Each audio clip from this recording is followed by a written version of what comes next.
Hello दोस्तों, welcome back to the channel Srishti study point. Maharaja Suhel Dev state university Azamgarh में vacancy आई है teaching staff की। ठीक है, इसमें जो वैकेंसी हैं वो असिस्टेंट प्रोफेसर की हैं, एसोसिएट प्रोफेसर की हैं और प्रोफेसर की हैं। 3 टाइप की पोस्ट आई हुई हैं।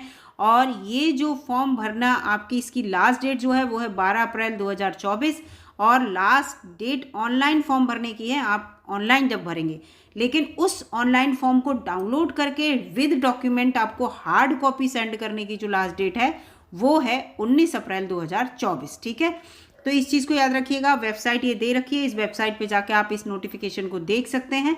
इसके साथ साथ मैं आपको बता दूं, यहाँ पर जो आपका हार्ड कॉपी हर हाल में 19 अप्रैल 2024 को शाम 5 बजे तक पहुंच जाना चाहिए। ये भी याद रखिएगा। यहाँ पर लिखा है, देखो, downloaded application form along with all document must reach the office of the registrar. और ये एड्रेस जो है आपका रजिस्ट्रार के नाम से आप इसको भेजेंगे। एड्रेस है the registrar, Maharaja Suhel Dev state university Azamgarh. ठीक है, ये इस एड्रेस पे आपको ये भेजना होगा। ठीक है, रजिस्ट्रार के नाम से आप रजिस्ट्री करेंगे, रजिस्ट्री या स्पीड पोस्ट जो भी आप करें। अब यहाँ पर हम डिटेल पूरा एडवर्टाइजमेंट देख लेते हैं और कितनी पोस्ट हैं। देखिए, इसमें पूरा यहाँ पर दे रखा है, एक ये और थोड़ा पेज ये सारी यहाँ पर वैकेंसी हम बारी बारी से यहाँ पर बात करेंगे। वीडियो में बने रहिएगा, अच्छी वीडियो है। जो बच्चे फॉर्म भरना चाहते हैं वो इसको भर सकते हैं।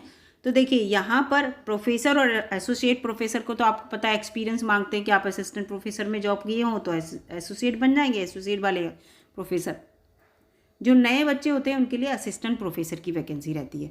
तो यहाँ पर देखिए, अर्थशास्त्र में ये देखिए ये कैटेगरी है। ठीक है, ये यहाँ से मैं आपको दिखा दे रही हूँ, यहाँ से ये असिस्टेंट प्रोफेसर वाली हैं। ठीक है, तो ये हमारे लिए ज़्यादा इंपॉर्टेंट है। तो ये अनरिजर्व, ओबीसी, एससी, एसटी जिस लाइन में हो उसी की वैकेंसी है। अब यहाँ पर देखिए, अर्थशास्त्र वालों में एससी की एक वैकेंसी, इतिहास में ओबीसी की है और इसके साथ साथ अंग्रेजी में एक वैकेंसी ओबीसी की है, कंप्यूटर विज्ञान में एससी की एक वैकेंसी है। ठीक है, इसके बाद आगे बढ़ते हैं तो देखिए, गणित में, गृह विज्ञान में, पत्रकारिता संचार में और प्रबंधन और व्यवसाय में, इन सब में ओबीसी की एक एक सीट दिख रही है आपको। इसके साथ साथ आगे बढ़ते हैं, फिर ये ओबीसी की एक सीट है भूगोल में यहाँ पर, और मनोविज्ञान में एससी की एक सीट है, राजनीति विज्ञान में ओबीसी की और वाणिज्य में एससी की एक सीट है। ठीक है, इसके बाद यहाँ पर आ जाते हैं, विधि में, सोशियोलॉजी में और इंटीग्रेटेड साइंस में जो है एक एक सीट एससी की है, और संस्कृत में ओबीसी की एक सीट है और हिंदी में ओबीसी की एक सीट है। टोटल ओबीसी में 10 वैकेंसी निकाली हैं डिफरेंट सब्जेक्ट में और एससी में 7 वैकेंसी निकली हैं डिफरेंट सब्जेक्ट में। ठीक है, तो इतनी वैकेंसी यहाँ पर हैं। अगर जो लोग इस सब्जेक्ट से अंतर्गत आते हैं फॉर्म भर सकते हैं। और यहाँ पर देखिए, पे स्केल पहले भी ऊपर भी इसमें लिखा था, वो मैं वहाँ पे दिखाया नहीं। यहाँ पर जो एलिजिबल कैंडिडेट है वो इस फॉर्म को भर सकते हैं। ये देखिए, असिस्टेंट प्रोफेसर का जो पे स्केल होता है 7th पे के अनुसार वो है, देख लीजिए आप यहाँ पर, ये है। मिनिमम एजुकेशन क्वालिफिकेशन यहाँ पर लिखा है यूजीसी के नॉर्म्स के अनुसार रहेगा। ठीक है, तो वो आपको सबको पता है। असिस्टेंट प्रोफेसर के लिए एक तो पोस्ट ग्रेजुएट किए हों हम उसी सब्जेक्ट से जिसमें इसमें फॉर्म भर रहे हैं, प्लस या तो हम नेट क्वालिफाइड हों या पीएचडी किए हों, है ना, यही तो है। अब पीएचडी में भी क्या है, पीएचडी का भी वो 5 तरह के उसमें रूल हैं कि आपका जो है एक्सटर्नल वाइवा हुआ हो, 2 एक्सटर्नल एग्जामिनर ने आपकी थीसिस को इवेल्यूट किया हो, आपका जो वो आपने रेगुलर मोड में अपनी पीएचडी की हो, उसके साथ साथ आपके 2 अच्छे जर्नल जो हैं कहीं पब्लिश हुए हों, 2 अच्छे जर्नल में आपके पीएचडी से रिलेटेड पेपर पब्लिश हुए हों, 2 पेपर आपने कहीं पर प्रेजेंट किए हों कहीं कॉन्फ्रेंस में। तो 5 ये चीज़ें मांगी जाती हैं। ये जो है आपके जो गाइड रहे होंगे पीएचडी में वो, और इसके साथ साथ जो रजिस्ट्रार हैं उसके द्वारा इसको जो है साइन करके ये एक पेपर पे होता है पूरा सर्टिफिकेट टाइप, ये जमा करना होता है। तो ये इसका रूल है। ठीक है, इसमें दिया नहीं है। तो यहाँ पर ये मैं सब आपको बताती चल रही हूँ जो भी इसमें रिक्वायरमेंट होती है पीएच इसके लिए। और आप पीजी जो है 55% मार्क्स से पास किए हों, है ना। और जो कैटेगरी वाले आते हैं ओबीसी, एससी, एसटी, इनके लिए रिजर्वेशन रहता है इसमें 50% मार्क्स के अंतर्गत, इसमें इसको ध्यान रखिएगा।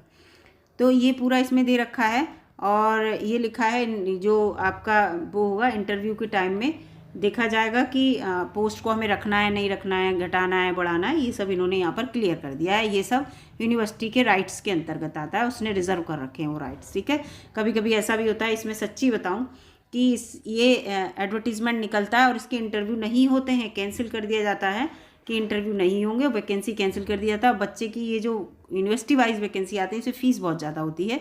देखिए मैं आपको यहाँ पर दिखा देती हूँ कितनी फ़ीस आपको देनी है जब आप इस फॉर्म को भरेंगे। फॉर्म भी इसमें दे रखा है, वो फॉर्म भी अभी आपको दिखाऊंगी मैं, ठीक है।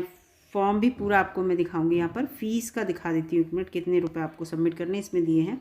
मतलब आपको ये पूरी वेबसाइट दे रखी है, इस वेबसाइट पे आपको जो है फॉर्म भरना है। और 1 मिनट, फ़ीस अभी दिखाती हूँ मैं आपको। ये देखिए ये दे रखा है कि अगर आप एप्लीकेशन फॉर्म भरना चाहते हैं तो ये नॉन रिफंडेबल होगा भाई, 2000 रुपये अनरिजर्व और ओबीसी के लिए। अनरिजर्व और ओबीसी 2000 रुपये पर फॉर्म आप एप्लीकेशन फॉर्म भरेंगे, और 1500 रुपये SC ST EWE इन सब के लिए होगा, ठीक है। 1500 और 2000 रुपये अनरिजर्व और ओबीसी के लिए। और ये नॉन रिफंडेबल होगा अगर फॉर्म को ये नहीं भरते हैं। मान लीजिए वैकेंसी ये कहेंगे हम नहीं भरेंगे, तो आप ऐसा नहीं कह सकते कि आप इस वैकेंसी को भरिए, हमने पेमेंट दिया है। एप्लीकेशन फ़ी जो है वो आपको ऑनलाइन मोड में पे करनी होगी, ऑफलाइन नहीं दे सकते। ये सब है। रिजर्वेशन जो भी पॉलिसी होंगी वो यूपी गवर्नमेंट के अंतर्गत होगी। यूपी के लोगों को रिजर्वेशन मिलेगा कैटेगरी के अनुसार, ठीक है। और ये देखिए तो इस चीज़ को, और जो दिव्यांग लोग हैं वो 40% से ज़्यादा की उनके पास 40% या उससे ज़्यादा की दिव्यांगता होगी तो वो सर्टिफिकेट उनका चलेगा।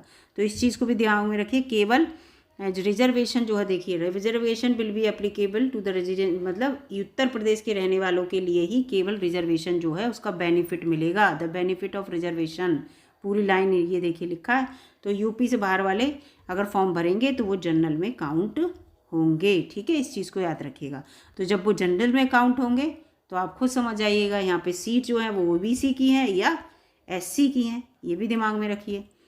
तो ये सब इसमें दे रखा है। और ये इसके साथ साथ देखिए फॉर्म इसमें अटैच्ड है, इसमें इसी में अटैच्ड है फॉर्म पूरा। ये देखिए एप्लीकेशन फॉर्म जो है टीचिंग पोस्ट के लिए यहाँ पर ये अटैच किया हुआ है। इसी फॉर्म को आपको भरना है, ठीक है। इसी फॉर्म को पूरा आपको भर के ऐसे ही वहाँ पे भरने को होगा। पूरा भरने के बाद आपको इस फॉर्म को डॉक्यूमेंट के साथ लगाकर वहाँ जमा करना होगा। और यही फॉर्म आपको ऑनलाइन दिख रहा होगा। ऑनलाइन इसकी पूरे डाटा भर के आपको ऑनलाइन भी इसको सबमिट करना है। तो यहाँ पर ये चीज़ दे रखी है। तो फिलहाल ये पूरी न्यूज़ थी, मैंने सोचा आप सबको बता देना चाहिए कि वैकेंसी आई हुई हैं। आप अगर जो लोग भरना चाहते हैं वो भर दीजिए, और यूपी वाले जो हैं वो तो भर ही दीजिए क्योंकि कैटेगरी के अकॉर्डिंग ये पोस्ट हैं। तो ये कैटेगरी वाले जो यूपी के बच्चे हैं वो इस फॉर्म को भर सकते हैं। तो पूरी यहाँ पर जानकारी मुझे देनी थी। अगर वीडियो आपको अच्छी लगी तो लाइक कीजिएगा, और चैनल पर नए हो दोस्तों तो सब्सक्राइब कर लीजिएगा। असिस्टेंट प्रोफेसर से रिलेटेड कोई भी वैकेंसी आएगी तो मैं डेफिनेटली उसमें आपको अपडेट करूँगी। क्योंकि देखिए जो डायरेक्ट रिक्रूटमेंट जो आप समझिए नए आयोग के थ्रू आना है, वो तो अभी नया आयोग आपको पता है कि नए आयोग के द्वारा तभी आएगी वैकेंसी इकट्ठी जब जो वैकेंसी है ये नया आयोग बन जाएगा। और नया आयोग बन नहीं रहा तो सब यूनिवर्सिटी वाले खुद वैकेंसी यहाँ पर जो है निकाल रहे हैं। तो धन्यवाद दोस्तों पूरी वीडियो देखने के लिए।